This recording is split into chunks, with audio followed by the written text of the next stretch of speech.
Hi, this video is part of my complete Docker and Kubernetes course. The link is in the description of the video, so make sure to give a thumbs up, and if you don't want to miss any updates, subscribe to the channel. That being said, let's get started.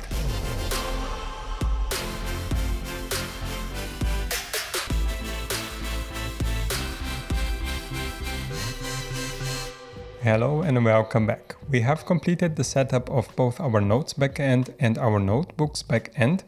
Let's now see how we can bring these services together at a higher level using another compose file.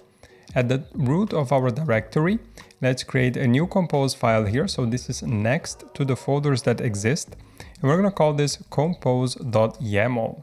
We will then use this compose.yaml and the keyword include here to import the individual compose files from our folders.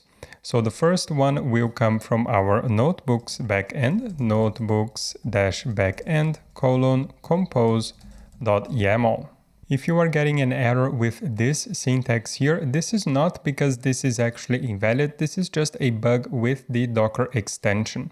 It says here incorrect type, expected include. And if we were to just use the long form here, just specifying the path, this is going to work just fine and the error will go away. However, this is also a valid compose file.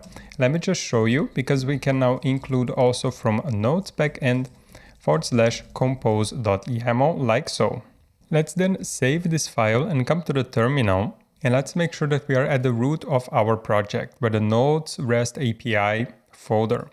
We can confirm that we have the compose file here, compose.yaml.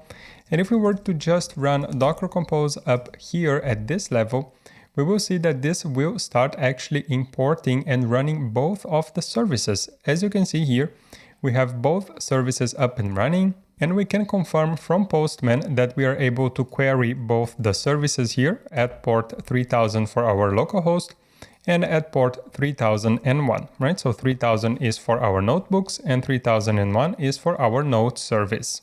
We were then virtually able to bring our services together here to actually spin up 4 different containers: the nodes database, the notebooks database, the nodes backend, and the notebooks backend with a single command.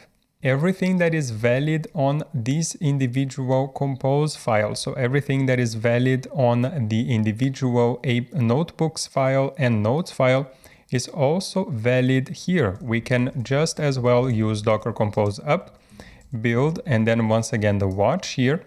And we will see that we will be able to make changes to the code base. Let's come back here to the IDE. Let's open our code base, source, and we are in the notebooks backend. So let's just change this to an exclamation mark. Let's save this here. Come back to the terminal. We can confirm that the notebook service was restarted here by seeing the nodebon logs. And then in Postman, we can also send a GET request to port 3000 and confirm that the changes are applied. That's great. So with this very simple include feature here in our compose.yaml, we were able to bring both projects together and to spin up all the services in both compose files. We can then use the path here just to get rid of these squiggly lines if you wish to do so. But as you already saw, this is a valid configuration. So the error here is not coming because it is an invalid configuration. It is really just a bug with the extension and with the schema validation. Awesome. There are still a few things I would like to implement with you, primarily configuring the reverse proxy and make it available, connecting it with the existing services that we already have. Before we take a short break, let's come to the terminal. Let's stop our existing compose project, which is running both our containers here. Just a note, as you can see, this is already appending the name of the directory here, and it's not really appending the name of the compose project that is defined in the individual compose files. If I have a look here at the notebooks backend, it is using the notebooks backend name here. However, this is not used by this compose project. The compose project is just really looking at the compose file that was defined in its own directory, and then it's using the configurations from that file.